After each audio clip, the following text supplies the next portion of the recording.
Hola, espero que se encuentren súper bien. Bienvenidos a una sesión más de este estudio acerca del libro de Hechos y hoy estamos con el capítulo número 18. A partir de aquí ya solo nos quedan 10 capítulos para terminar el estudio de este libro. Así que vamos a orar para iniciar. Padre Santo, te damos gracias por este día, te damos gracias por tu bendición, por tu unción, Señor.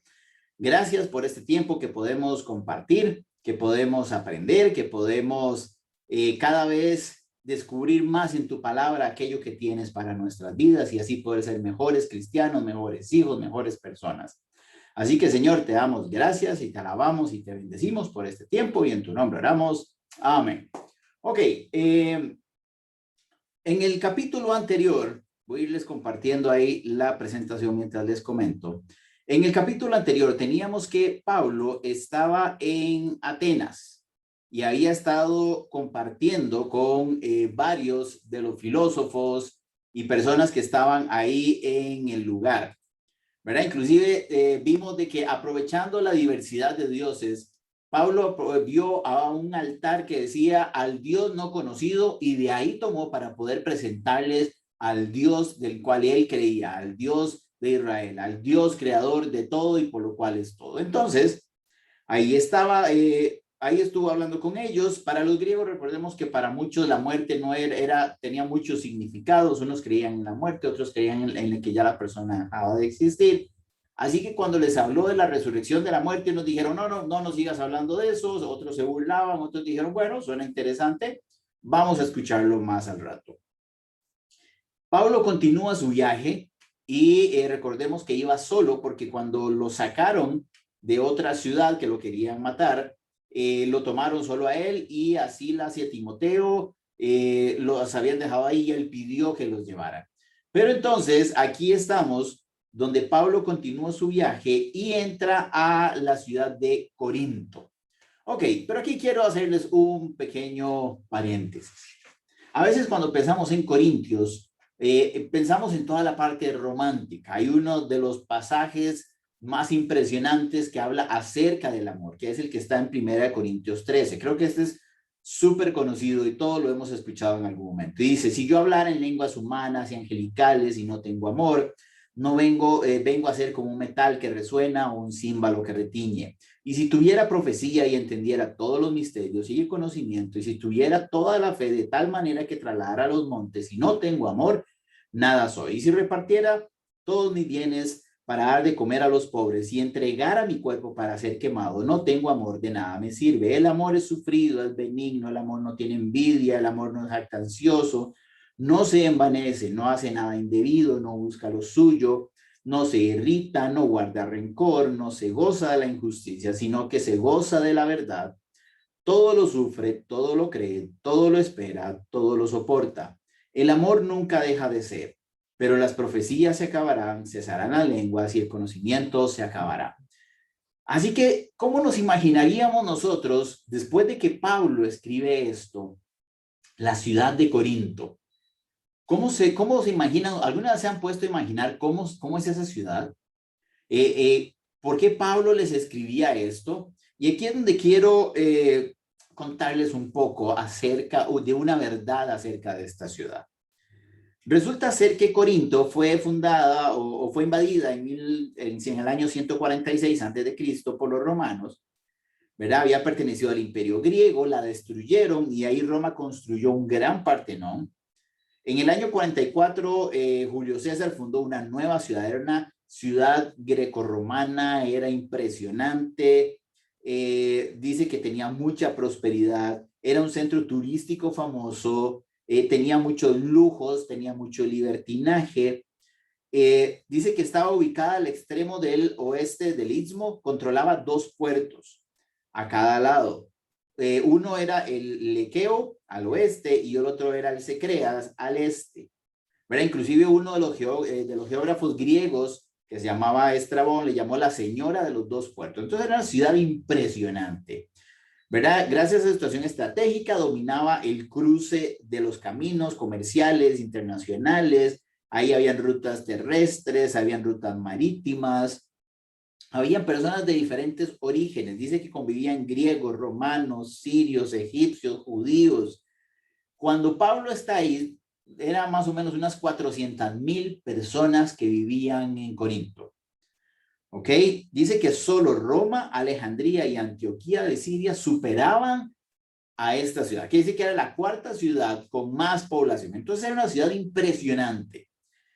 Pero, ahí es donde viene el pero, en medio de tanta decadencia, ¿verdad? Moral, había un lujo desvergonzado, dice, la ciudad se convirtió en una de las más inmorales de la antigua Grecia y romana.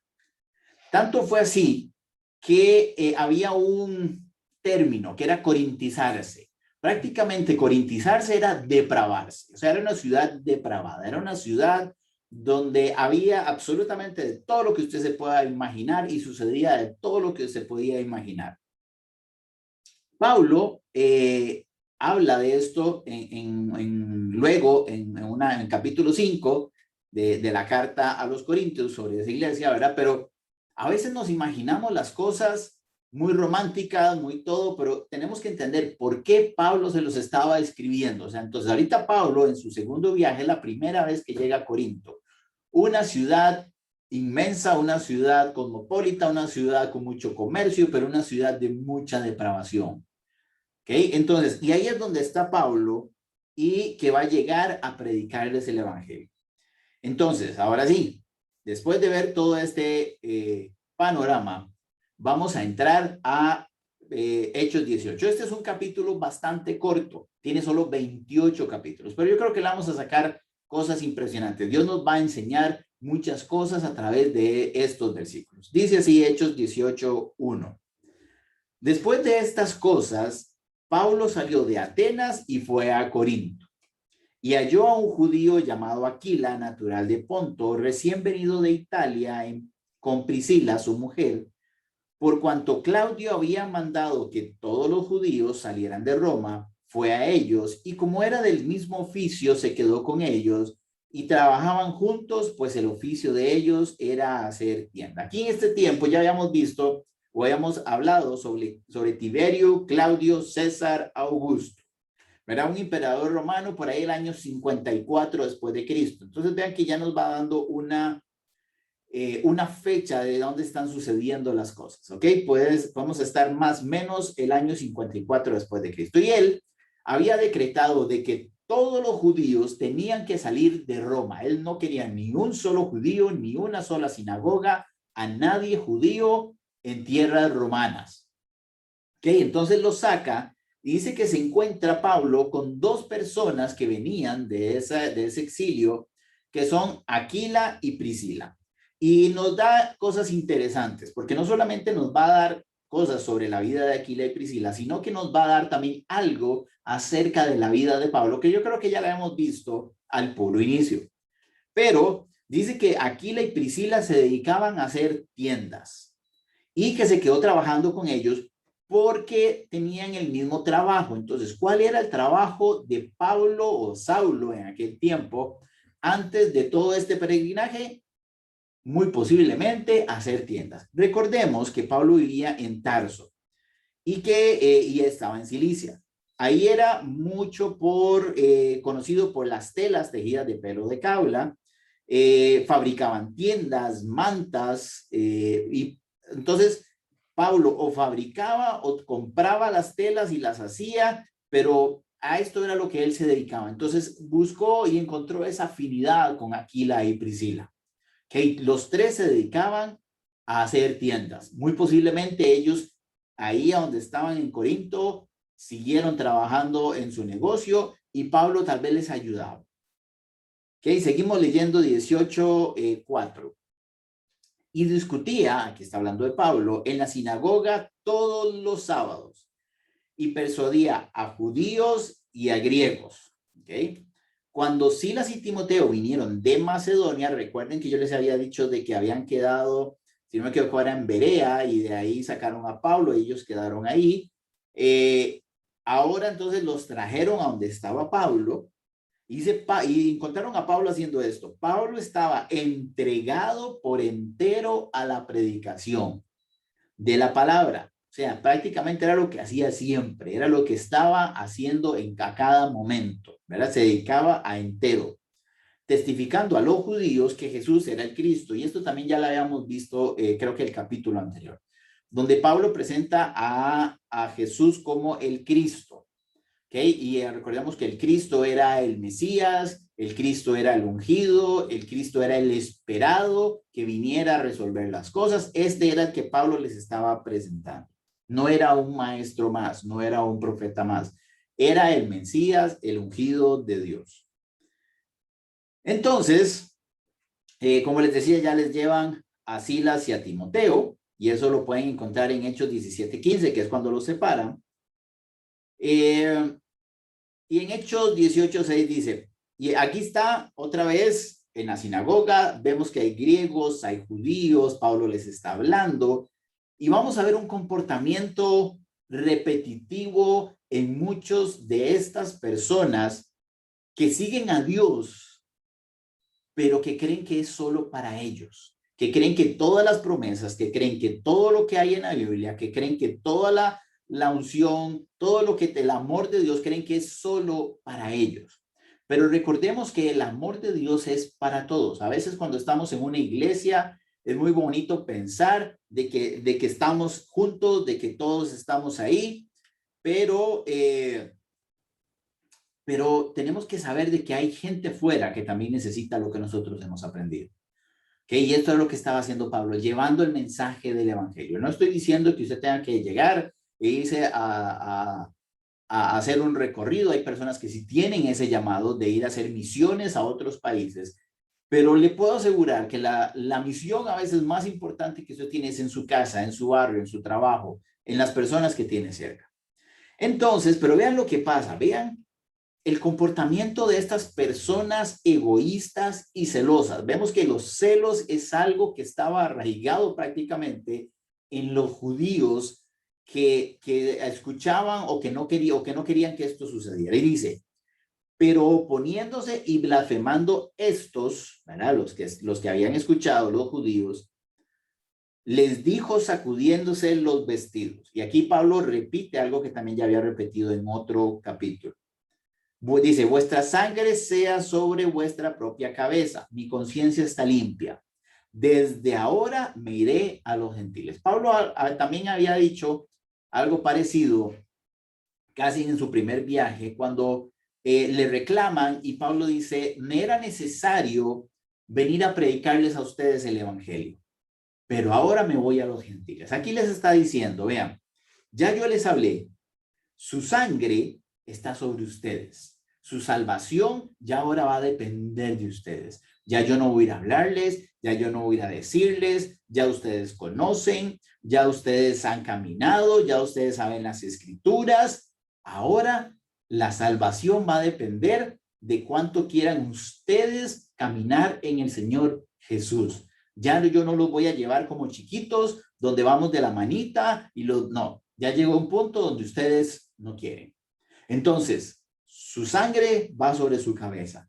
Yo estoy tranquilo de que cumplí la tarea, de que cumplí lo que tenía que hacer. Y déjenme decirles esto.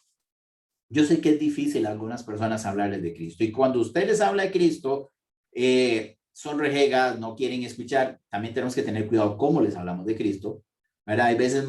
A veces juzgamos y criticamos en vez de presentarles el amor de Dios. Y llega y usted hace, pero va a llegar un punto donde vamos a tener que decir, mi conciencia está limpia. Señor, he hecho todo lo posible, les he presentado tu amor, les he presentado tu misericordia, les he presentado tu palabra y ellos no quieren. Así que, Señor, yo tengo que seguir con tu obra. Y por eso Pablo les dice, desde ahora en adelante me iré a los gentiles. Recordemos que los gentiles, cada vez que escuchaban a Pablo, ellos estaban anuentes, ellos estaban deseosos de escuchar la palabra de Dios. Y busquemos gente que quiera y anhele escuchar la palabra de Dios. ¿Ok?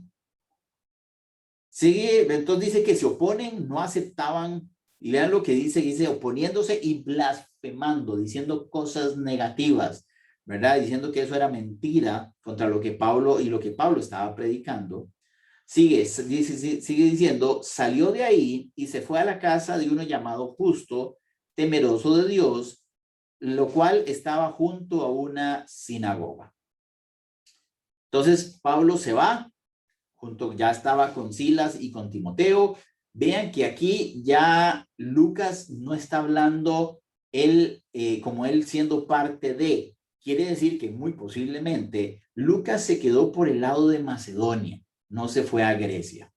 ¿Ok? Entonces, dice que va a la casa de uno justo, temeroso de Dios, la sinagoga, y dice Crispo era un alto dignatario de la sinagoga, creyó en el Señor con toda su casa, y muchos de los corintios al oírlo creían y eran bautizados. Crispo era un alto sinagoga, ¿verdad? Era un alto de la sinagoga ahí en Corinto. Su familia cree, él cree, y en el momento en que ellos creen, los que están a su alrededor también empiezan a creer. Entonces vean cómo se va expandiendo.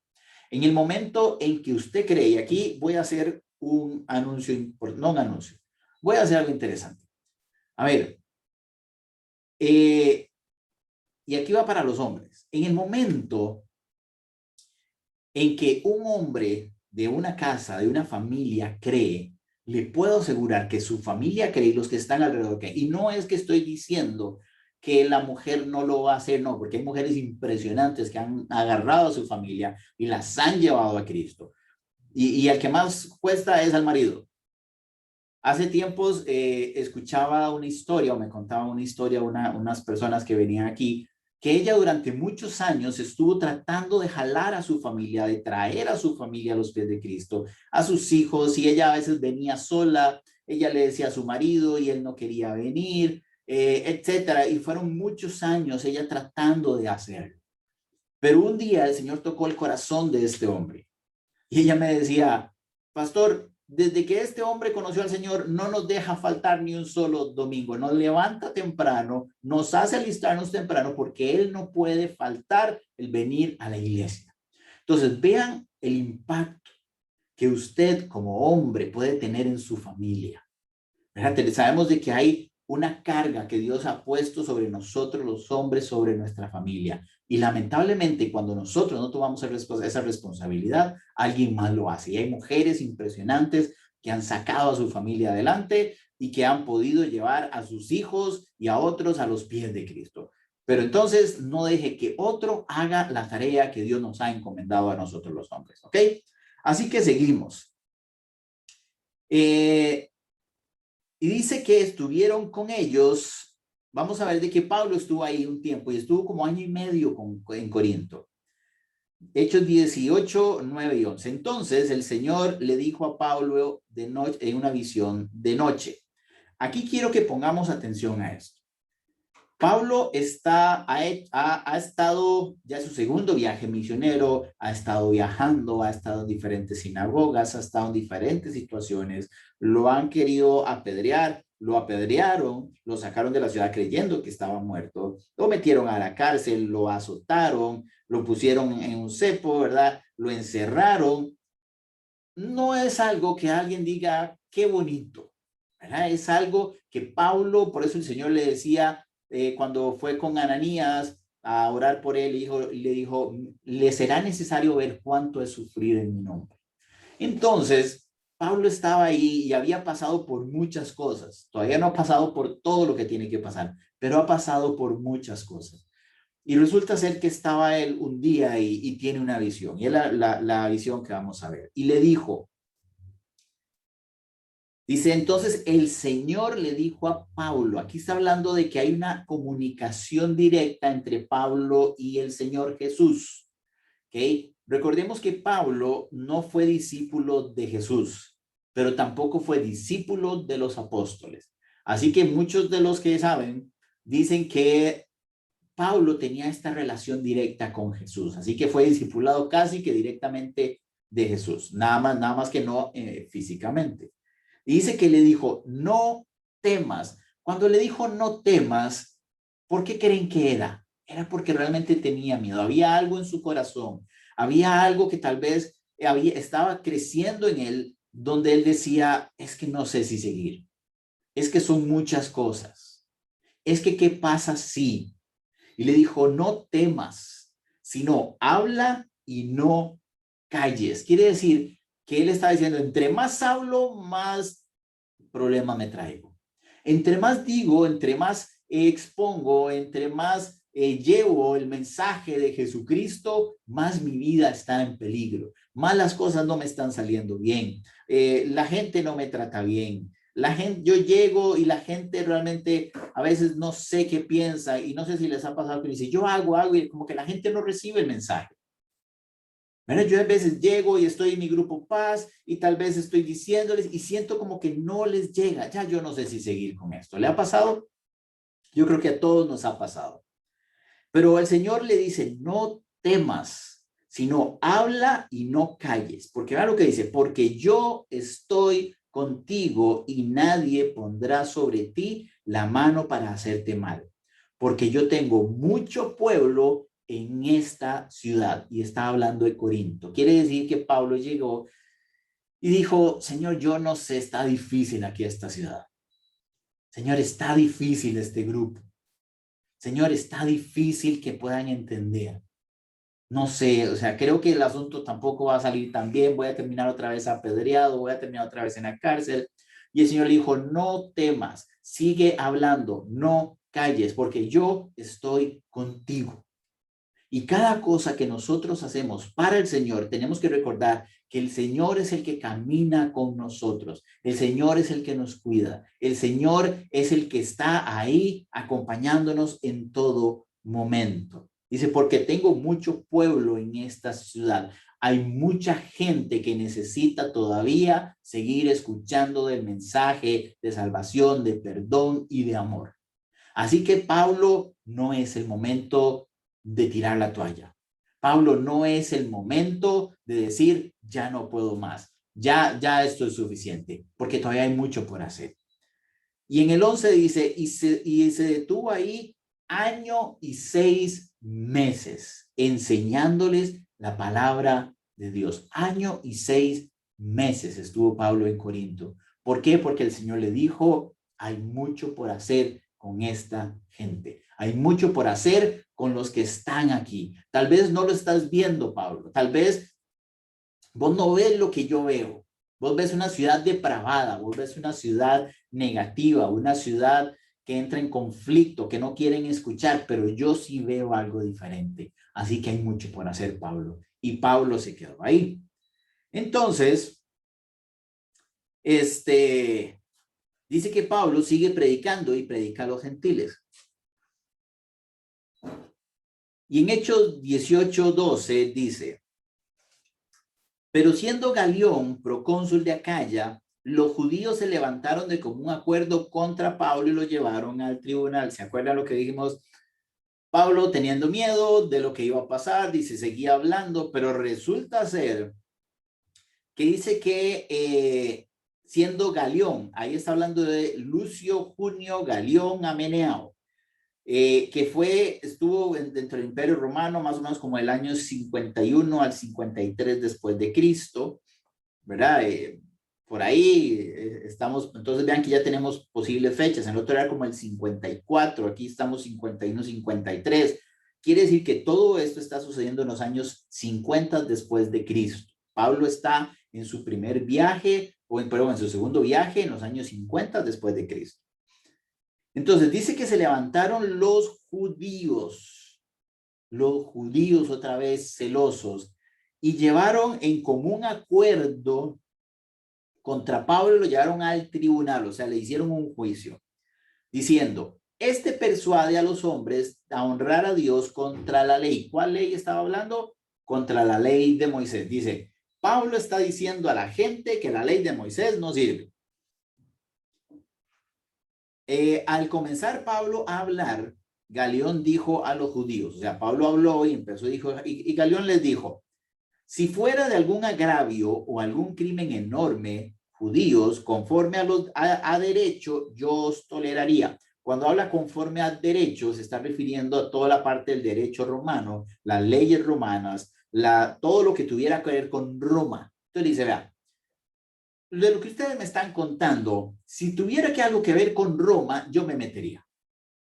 Pero en realidad no tiene nada que ver con Roma, es algo entre ustedes. es algo de los judíos, es algo de su cultura, así que yo me lavo las manos. Y dice, pero si son cuestiones de palabras, de nombres y de vuestra ley, o sea, de la ley suya, no de la ley de Roma, la ley que vale, ¿verdad? O que valía en ese momento, vedlo vosotros, porque yo no quiero ser juez de estas cosas. Y los echó del tribunal. Entonces, ellos quisieron llevar a Pablo ante la justicia porque los estaba agraviando contra su ley. El asunto es que ellos no contaron de que a Roma lo que le importaba era si alguien estaba en contra de la ley de Roma, no en contra de la ley judía.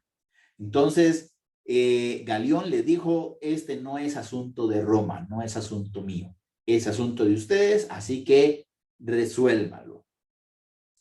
Entonces, todos los griegos, estamos en versículo 17, apoderándose de Sóstenes, alto dignatario de la sinagoga, lo golpeaban delante del tribunal. Vean lo, ¿cómo lo digo bonito? Vean lo ilógico. Resulta ser que como Galión no les dio pelota, agarraron a alguien de los suyos, ¿verdad? Porque dice que era un alto dignatario de la sinagoga, o sea, era alguien judío, y lo golpearon delante del tribunal.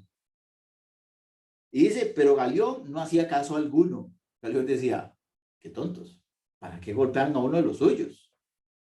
¿Verdad? Nosotros no vamos a hacer nada porque es entre ellos. Si ellos hubieran agarrado a alguien de Roma y lo hubieran golpeado, ahí sí Galión se hubiera metido. ¿Por qué? Porque estaban en contra de un romano.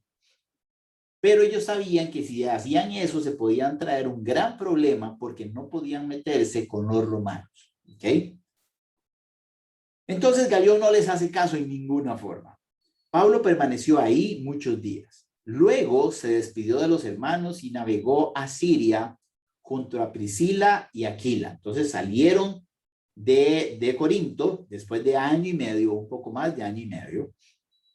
Y aquí Pablo vamos a ver algo interesante que hace, y es una tradición que venía. Dice, en Cencrea se rapó la cabeza porque tenía hecho voto.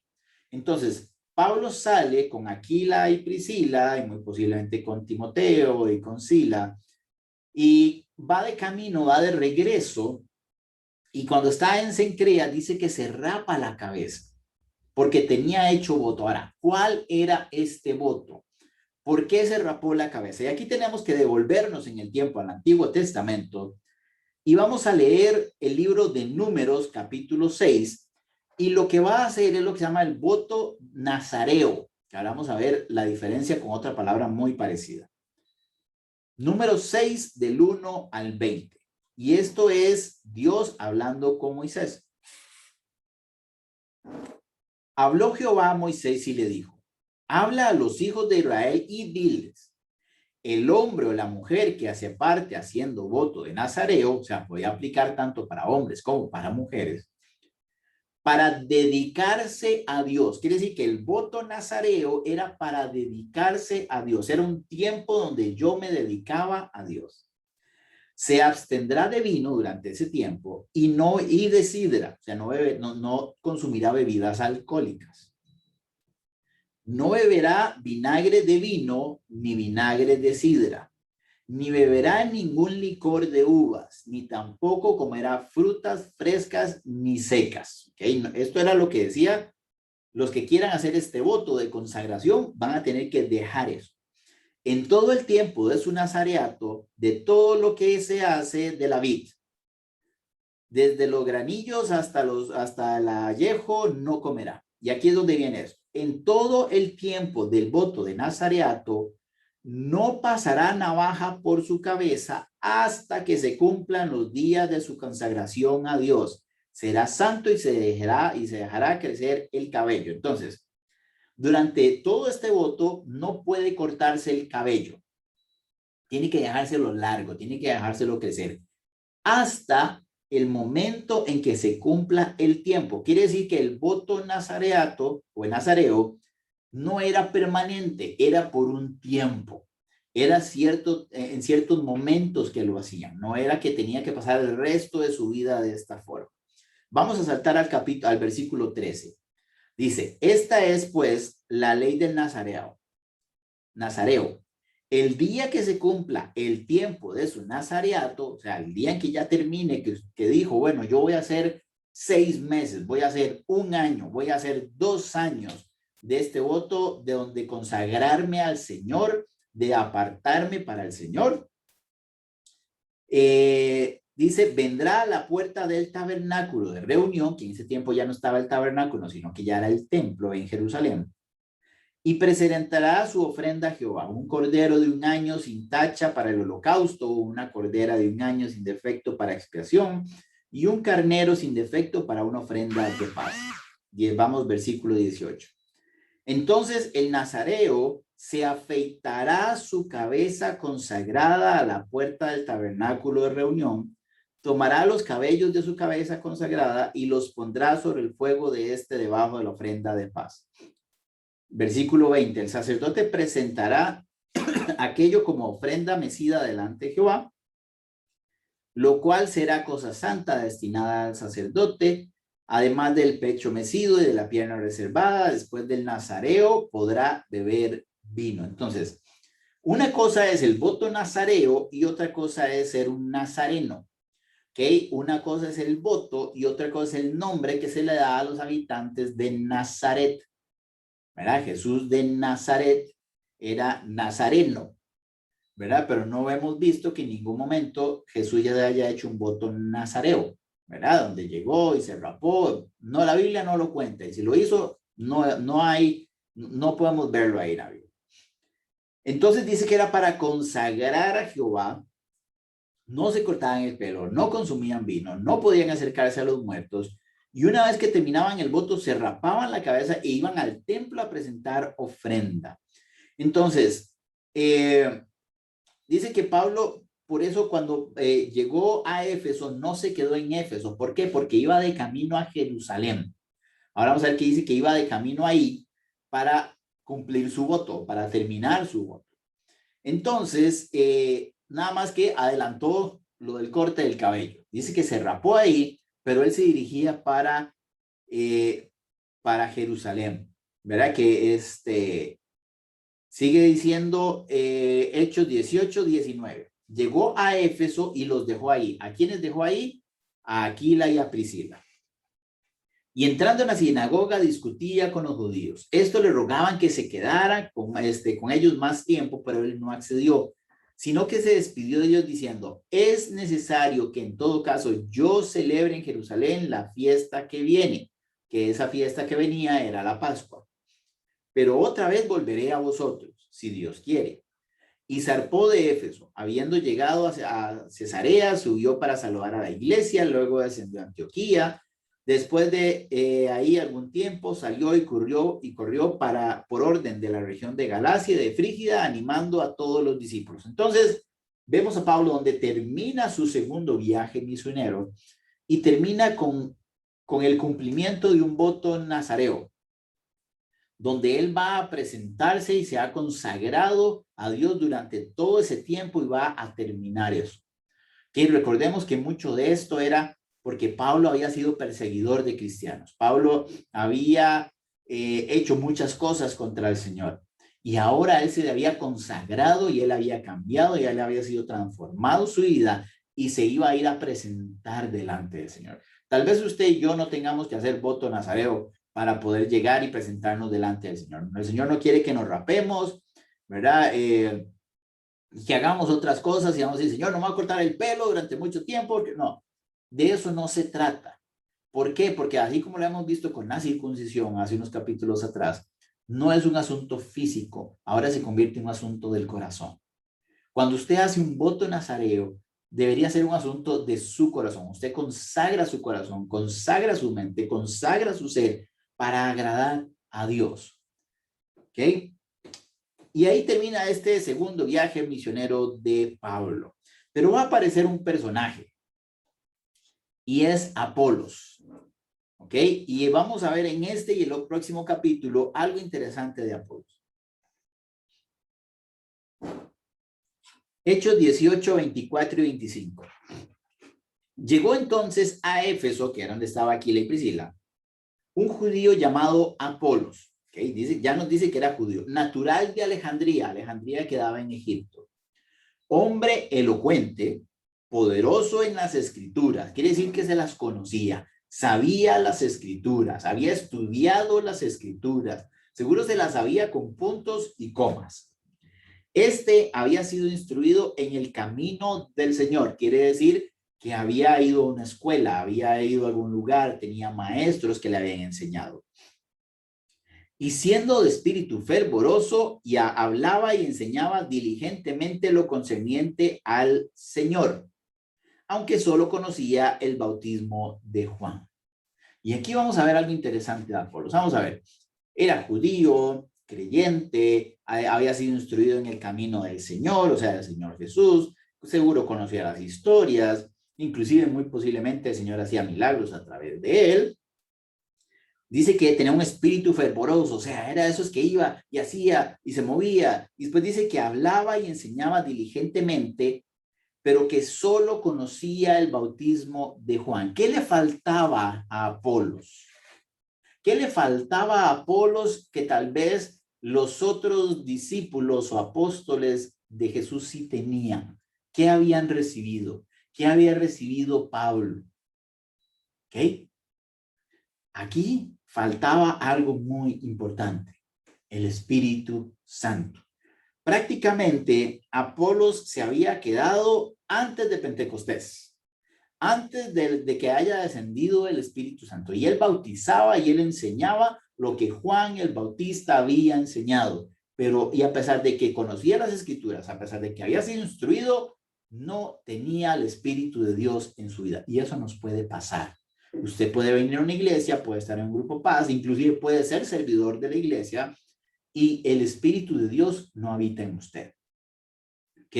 Y eso es lo primero que tenemos que hacer. Cuando entregamos nuestra vida a Dios, tenemos que pedirle que el Espíritu Santo descienda en nuestra vida para que more en nuestra vida, porque Él es el que nos va a guiar. Si no, todo lo que haremos será ritual, si no, todo lo que haremos será un cristianismo que ahí va, ¿verdad? Pero no va a ser un cristianismo vivencial. Entonces, dice que está ahí. Y en eso me imagino que en la sinagoga se ponen a verlo Aquila y Priscila. Dijo, ¿viste este que llegó?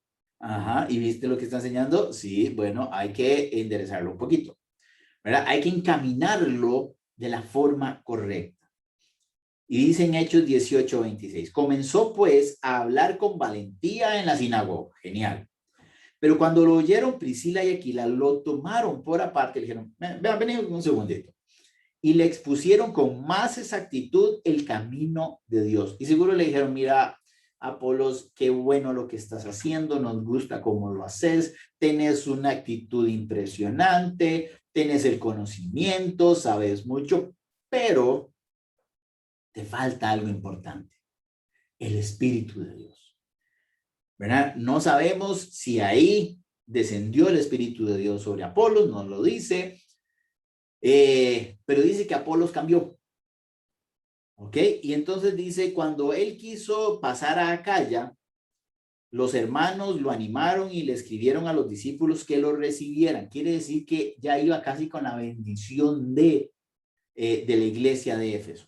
Al llegar allá fue de gran provecho a los que por la gracia habían creído, porque con gran vehemencia refutaba públicamente a los judíos, demostrando por las escrituras que Jesús era el Cristo, que era lo mismo que venía hablando Pablo. Jesús es el Cristo, Jesús es el Mesías. Y muy posiblemente ya había convicción en él. Por eso les digo que aunque no lo dice, muy posiblemente Aquila y Priscila le dijeron, te falta el Espíritu Santo. ¿Quieres dejar al Espíritu Santo entrar en tu vida? Porque yo puedo, como les digo, venir a una iglesia, yo puedo hacer muchas cosas que hace un cristiano y no dejar que el Espíritu Santo esté en mi vida. Así que una de las cosas que usted tiene que hacer es antes de hacer, primero tiene que ser. Y parte de ese ser es dejar que el Espíritu Santo esté en usted. Y aquí termina este capítulo de número 18 del libro de Hechos. Que ya nos faltan solo 10 capítulos para terminar. Ha sido una larga travesía, pero yo creo que hemos aprendido bastante. Y vamos a ver cómo inicia un tercer viaje misionero de Pablo, donde también van a pasar muchas cosas, ¿ok? Entonces vamos a orar para terminar. Padre Santo, te damos gracias por tu palabra, te damos gracias por tu revelación a través de tu Espíritu, te damos gracias porque podemos tener no solamente el conocimiento, sino el Espíritu que nos guía. Así que venimos hoy presentando nuestra vida para que ese espíritu more en nosotros, para que también podamos entender cada una de las maravillas y cada uno de los tesoros que tienes hasta el momento en que nosotros venimos a tu palabra. Gracias, Señor, porque así como Pablo hemos tenido miedo tal vez en nuestro ministerio o en muchas otras cosas, nos has dicho que tú nos acompañas, que tú caminas con nosotros, que eres tú el que va delante de nosotros y eso nos da la confianza y la certeza de que esta obra es tuya, Señor, y que solo somos instrumento. Así que quita ese temor de servirte, quita ese temor de hacer tu obra, Señor, para que podamos ser herramientas útiles. Así que te alabamos, Señor, y te bendecimos y en tu nombre oramos. Amén. Bueno, muchas gracias. Nos vemos la próxima semana, capítulo 19. Hasta luego.